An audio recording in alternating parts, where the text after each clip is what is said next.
Antes hemos explicado tres conceptos pasivos, lo que yo llamo conceptos pasivos, son más bien conceptos tradicionales, que era la orientación, la compacidad, la protección solar. Ahora entramos en un capítulo de los conceptos passive house, o sea, son conceptos pasivos, pero allí ya entran factores de tecnología más contemporánea. En este caso vamos a hablar del concepto Passive House aislamiento térmico. El estándar Passive House trabaja con altos grosores de aislamiento. Aquí vemos la pared exterior, son unos 45-50 centímetros de sección, de los cuales pues 25 centímetros de aislamiento térmico, o sea, estamos hablando de transmitancias relativamente bajas. Evidentemente va más allá de la normativa actual. Aquí pues son 0,18 vatios por metro cuadrado y Kelvin. Esto es importante en Passive House para reducir las pérdidas a través de la pared, las pérdidas por transmisión, ¿no? En un clima frío templado, Passive House tiene aún más aislamiento térmico. Allí la envolvente pues tiene transmitancias de 0,10, 0,15 vatios por metro cuadrado. En un clima cálido tenemos la ventaja de tener un clima más benignoso, por lo tanto no hay que poner tanto aislamiento térmico, pero no obstante, en nuestro caso, pues ya ha llegado casi a valores centroeuropeos porque es un clima en invierno bastante frío. Tampoco se puede generalizar la cantidad de aislamiento, el valor de transmitancia térmica en un clima cálido, porque depende mucho de todos los factores pasivos del edificio. O sea, si el edificio está bien orientado en un clima como Barcelona y grande, con alta compacidad, pues ya con 10 centímetros de aislamiento, puedo llegar a valores Passive House. Si en cambio este edificio está mal orientado, es una rehabilitación donde no podemos controlar la orientación, baja compacidad, pues en la misma ciudad podríamos necesitar 20 centímetros de aislamiento, ¿no?, para llegar a Passive House.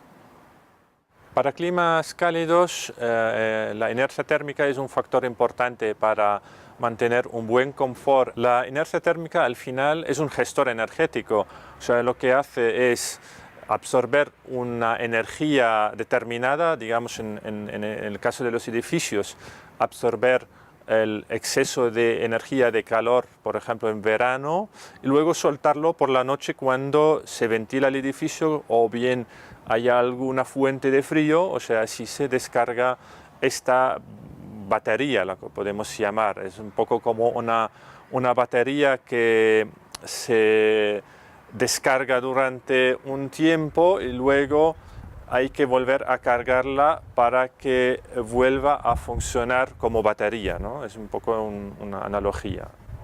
En Passive House normalmente lo que se constata es que con mayor grosor de aislamiento el efecto de la inercia térmica no tiene esta relevancia como en edificios poco aislados. Esto, digamos, son cálculos físicos relativamente coherentes y consistentes que nos dan estos resultados. Seguramente hace falta hacer muchos ensayos y estudios de este tema en un clima cálido, pero parece que la inercia no tiene este papel. No obstante, intentamos maximizar siempre la inercia térmica, por lo tanto, siempre mejor poner el aislamiento por el exterior para activar las paredes interiores, o en este caso, que es una casa de entramado de madera, lo que hemos hecho es poner en los forjados una masa de grava de río para conseguir en los forjados una buena inercia térmica y por lo tanto un buen confort en verano en estas casas pasivas. Bueno, otro tema importante para los edificios Passive House, o sea, un concepto Passive House, es el tema de los puentes térmicos. Cuando ya, como hemos dicho antes, la envolvente es altamente aislada, o sea, ya hay muy pocas pérdidas a través de estas paredes, el puente térmico también tiene que estar, por supuesto, muy bien controlado. O sea, no puedo tener aquí altos puentes térmicos porque fácilmente pueden llegar a un 30% del total de pérdidas por transmisión si no tengo todos los detalles bien controlados. Para el Passive House Institute hay una definición muy estricta también de los puentes térmicos. Todo detalle constructivo que tenga una pérdida lineal energética de más de 0,01 vatio por metro lineal y Kelvin se considera como puente térmico y por lo tanto se tendría que justificar a la hora de certificar el edificio. En nuestro caso, en la casa en Castellterçol, no tenemos ningún puente que tenga más de este valor, o sea, no hay ningún puente térmico según la definición Passive House. Esto por un lado, digamos, siempre hay que pensar que los puentes térmicos tienen dos vertientes, una vertiente energética, la que acabamos un poco de explicar, y la otra vertiente es la de higiene y de confort.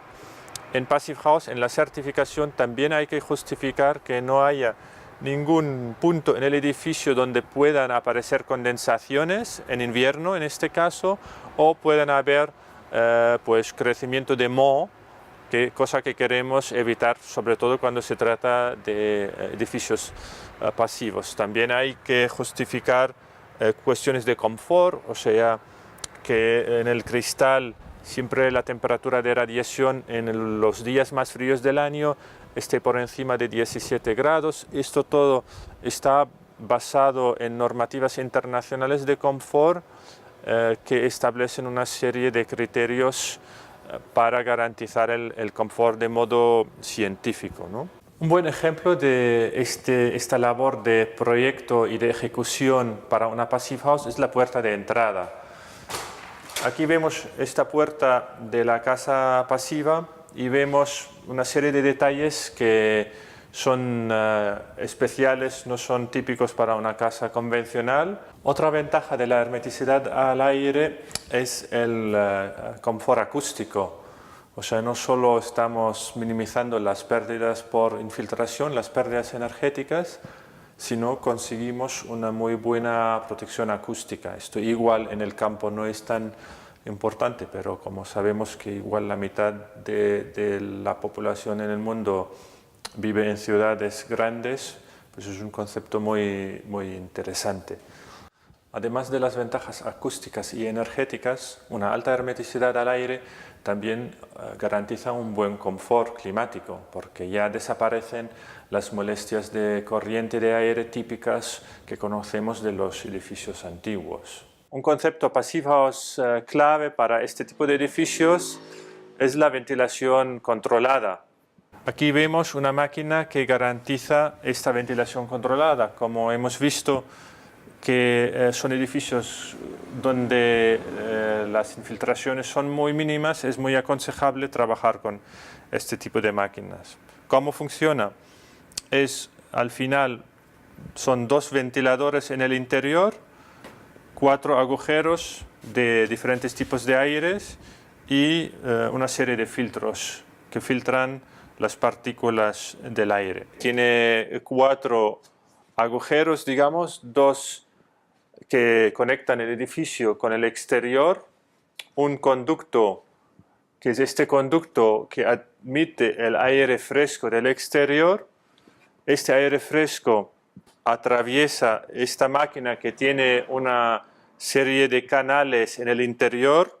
Estos canales, pues la mitad de los canales pasa el aire fresco, frío en invierno hacia el interior, y la otra mitad de estos canales, de estos conductos, vienen el aire viciado del interior, o sea, de cocinas y baños, y atraviesa también esta máquina. Por lo tanto, conseguimos no una mezcla física de estos dos flujos de aire, sino que la energía, digamos, el calor del aire viciado pasa al aire fresco frío del exterior del edificio. Por lo tanto, hay una recuperación de calor. Estos conceptos son muy interesantes cuando más extremo es el salto térmico entre interior y exterior.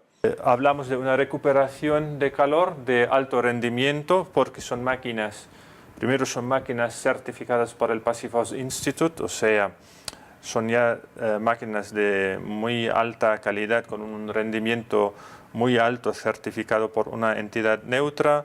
Los rendimientos aquí hablamos de un rendimiento del 90% más o menos y por lo tanto una pieza clave en el balance energético Passive House. Seguramente para llegar a este bajo consumo energético, incluso en un clima cálido como por ejemplo en Barcelona, sería imprescindible trabajar con este tipo de máquinas. Cuando tenemos un clima muy frío o bien muy cálido, pues podemos tener una recuperación importante para pues, o bien evitar un aire acondicionado o minimizar las instalaciones de calor. Cuando el clima es lo que se llama el happy clima, o sea, un clima como Lisabón o del Caribe, donde los saltos térmicos son muy pequeños, puede ser que esta máquina no tenga sentido instalarla, que se podría regular la ventilación de otro modo.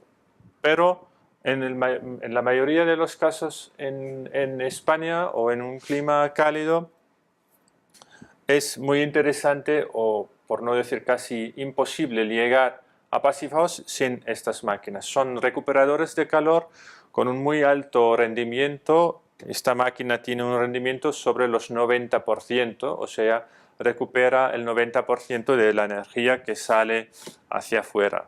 Aquí vemos los filtros convencionales que digamos ya son parte de la máquina, un filtro F7 que me filtra las partículas y los componentes nocivos del aire. Son filtros que por supuesto hay que cambiar, pues depende en función de la intensidad de trabajo de esta máquina 2-3 veces al año, ¿no? O sea, hay un cierto mantenimiento que se requiere para que trabajen bien estas máquinas. Y por lo tanto nos garantiza una alta calidad del aire que entra en el edificio. En este caso, el cliente quiso también poner un segundo filtro que incluso no deja pasar los pólenes, o sea, gente que tiene alergias, por ejemplo, de pólenes, conseguirá una calidad del aire en el interior bastante buena.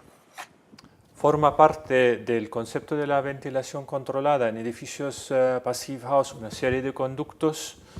Lo que hacen es traer el aire fresco que hemos visto antes de la máquina central, la máquina de ventilación controlada, hasta los puntos de consumo en el interior de las viviendas. Aquí vemos pues, una rejilla de difusión de aire fresco en el salón. Al final pues, se suministra unos 30 metros cúbicos por hora y por persona en estas viviendas, o sea, realmente es un caudal de aire relativamente bajo para no conseguir molestias de confort y un desgaste energético en estas viviendas, pero manteniendo a la vez una buena calidad de aire en el interior.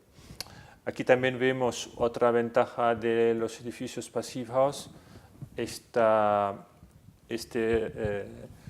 junta aquí es donde entra el poco calor que se necesita en invierno. Es al final un zócalo radiante que sustituye los típicos radiadores. O sea, aquí tenemos una instalación minimizada de suministro de calor. Son viviendas que requieren una instalación de 1 kilovatio, 1,5, máximo 2 kilovatios de potencia de radiadores, por lo tanto podemos encontrar soluciones menos presentes como en edificios convencionales.